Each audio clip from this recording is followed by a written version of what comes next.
Англи хэлний үгнүүдийг яаж амархан цээжлэх вэ? Ер нь гадаад хэл сурж байхад шинэ үгнүүдээ яаж цээжлэх вэ? Энэ тухай би өөрийнхөө бичлэгтээ тусгая, та бүхэн бичлэгээ дуустал нь үзээрэй.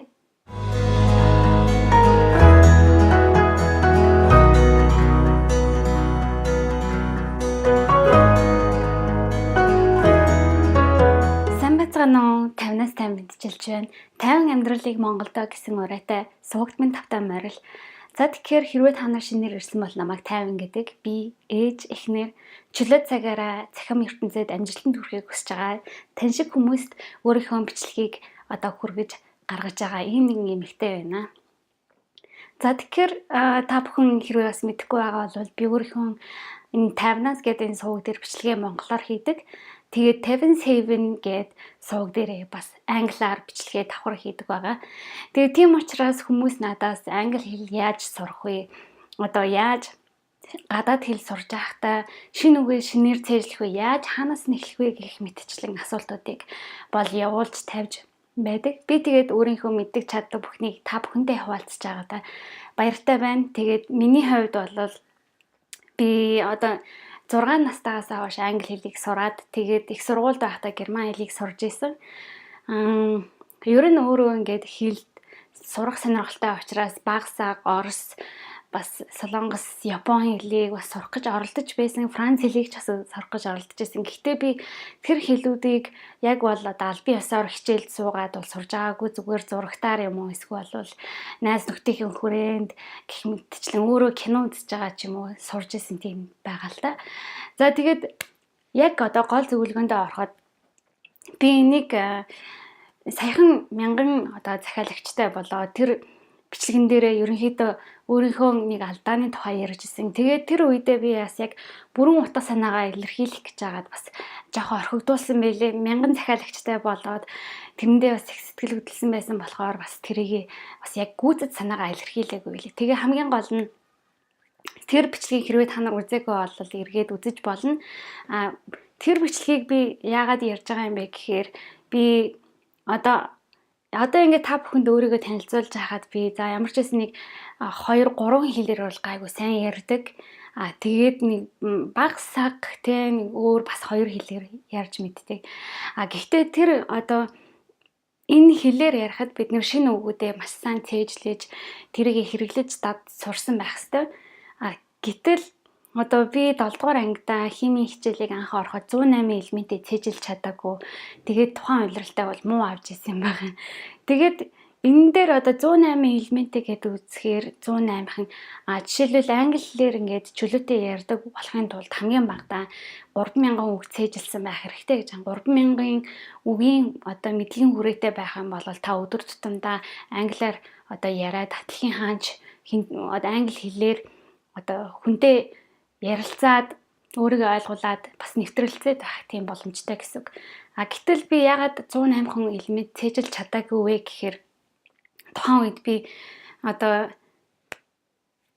өөртөө зорилго тавьж энийг цээжлэн яагаад цээжилж байгаа гэсэн ойлголт нь тодорхой гэсэн зорилго байгаагүй, чалбагдал бол өгөөгүй.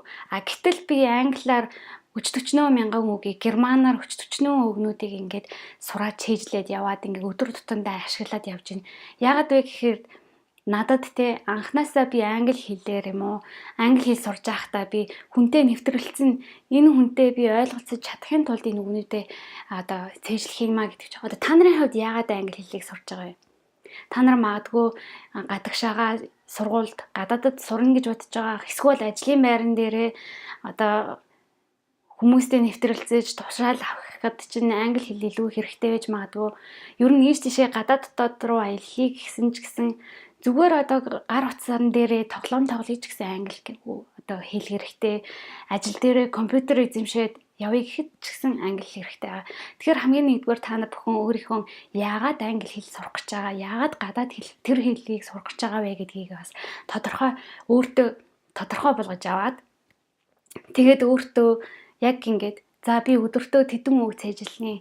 Өдөртөө би 10 үг цээжилнэ. Эсвэл бол үнэхээр өөрийгөө та нар л өөрийнхөө сурах арга барилыг мэдчихэж байгаа. Тэгэхээр англи хэл сурахад шууд л нэг ингээл Алиса гайхамшигын орнд гэдэг шиг нэг шид дундаа уугаал бүгднгийн одоо сураал өндөр болоод ч гэдэг ч юм уу те яг эсвэл Matrix-ийн нөгөө кинондор Neo Leo болов. Matrix-ийн кинон дээр би нисдэг тэрэг барь сур яг ингэвтэй. За нүдэн анал нөгөө компьютер дээр тэр мэдгийг нь шууд шилжүүлээл ингээл шууд нисдэг тэрэг барь сурдаг. Тийм гайхамшигтай зүйл бол байхгүй. Англи хэлийг сурах гэж байгаа бол шинэ үгнүүдээ сурах гэж байгаа бол одоо таны хэрэг сурах гэж байгаа тэр зүйлсийг та өөрийнхөө оюуны чадамж өөрөө өдөр болгон хэр их үг цээжлэх чадамжтай вэ гэдгийг мэдж байгаа учраас өөртөө зорилго тавиад тэрэндээ бат үнэнч өдөр болгон 5 үг цээжлэн гэсэн бол тэр 5 үгээ цээжл. Тэгээд маргааш нь тэр 5 үгээ дахиж одоо тавтаж 1 минут харчаад дахиад шинэ 5 үг цээжл. Хэрвээ тэрнээс илүү их чадна гэд одоо IELTS-ийн одоо сургалтуудад суудаг бас та нар мэдж авах Монголын аюун ухааны нийгэмлэгийн гэдэг юм гоё дамжаанууд байдаг дугуулангуудад тэн дээр одоо яаж өөрийнхөө оюуны чадамжийг ашиглаж шинэ үг цээжлэх вэ? Ой тогтоолтын сургалт дасгал гэдэг шиг би бол тийм зүйлсийг сонирхож байгаа ч гэсэн одоохондоо бол яг өөрөө тийм сууж үзээгүй. Хэрвээ та нар тийм багш нарын зөвлөгөөг сонсож ийм аргуудыг өөртөө ашиглаж чадах юм байна гэж туршаад үзсэн бол тэр аргуудаа бас ашиглаж болно. Тэгээд миний гол хэлэх гэж байгаа нэг зүйл юу юм бэ гэхээр эд шидийн юм шиг ингээл та нар сурна гэсэн үг биш. Өдөр болгон та бүхэн өөрсдийнхөө хэмжээндээ тааруулаад өөрсдийгөө дайчлаад тэгээд өгнүүдээ сурж цээжлэх хэрэгтэй. Ямар ч хэл байсан гэсэн. Би тэрийг л хэлэх гэсэн. Тэгээд миний хувьд одоо эргээгээд нөгөө 108 элемент химийн хичээл дээрээ хэрвээ би тэр үед би тэр зорилгоо тавьж 7 дугаар ангидаа бол надад химийн хичээлний сонирхолтой байгаагүй. Тэгээд бүтэн 3 одоо сарын турш нэг улирлын турш ч юм уу тэр улиралдаа би бол химийн хичээлийнхэн тэр элементүүдийг сурж исэн ч гэсэн яг тэгэж өөртөө яг шингээж тогтоож авъя гэж зорилго тавиагүй байсан болохоор тэрийг хойш нь тавиад тэгсээр агаал одоо хичээлээ тавтаагүй л гэсэн үг л дээ. Гэтэл 108-ыг хэрвээ би 30 хоногт хуваасан бол өдөртөө 3-аас 4 үг цээжилсэн. Одоо химийн элементийг цээжилсэн бол би магадгүй тэр үйлрэл онц гарах байсан байх боломжтой. Гэтэл би тэгээгүй хэдэн өдрийн дотор одоо бүгднгийн цээжлэх гэж хичээж 35-ыг бол өөрөө цээжилчлээ гэж бодсон. Тэгээд яг асуудаад гарахад л сандраал тэгээд тэрийг хоёрхныг хэлж чадчих байгаа байхгүй юу. Тэгэхээр өдөр болгон хийж хичээсэн зүйлс хэдхэн хоногийн дотор одоо асуугдахдаа бэлдэж тэгээ шахаж ямар ч тийм зориггүй хин нэг одоо хийж байгаа тэр зүйл бол ямар алдаатай байдаг вэ? Ямар одоо учир дутагдaltaй вэ гэдгийг би өөрөө мэдэж байна. Та нар ч гэсэн мэдж байгаа. Өөр бусад хичээлүүд дээр та нар багшд асуугдахаас өмнө урд оройн уншаал цээжилж тогтоохыг хичээдэг. Гэтэл та бүхэн яг өөрийнхөө гүндээ голдоо хортол цээжил тогтоогоогүй байдаг. Тийм учраас хэрвээ та нар гадаад хэл сурах гэж байгаа бол өдөр болгон шинэ үгнүүдээ өөрийнхөө хэмжээнд сурж тогтоож аваарай гэж би хэлмээр байна. За тэгээд 50 амьдралыг Монголда өнөөдрийнхөө шилдэг сэтгэлийг энд орууллаа.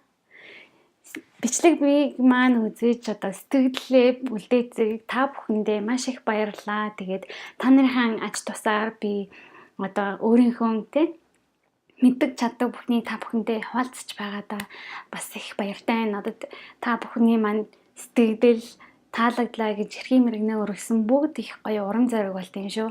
За тэгээд 50 амьдралыг Монголдо дараагийнхаа бичлэгээр уулзцгаая. Хэрвээ та өөрийнхөө амьдралын эзэн, өөрийнхөө мөрөөдлийг биелүүлж чадна гэж бодож байгаа бол миний бүтээгдэхүүнүүдийг Америк дахь цахим дэлгүүрээс сонирхож аваарай. Үгийг subscribe улаан тавчийг дараад захиалаарай. Тэгээд захиалсныхаа дараа хонхын тавчийг бас асааж дараагийн бичлэг ороход нь мэдэгдэл аваарай. Баярлалаа.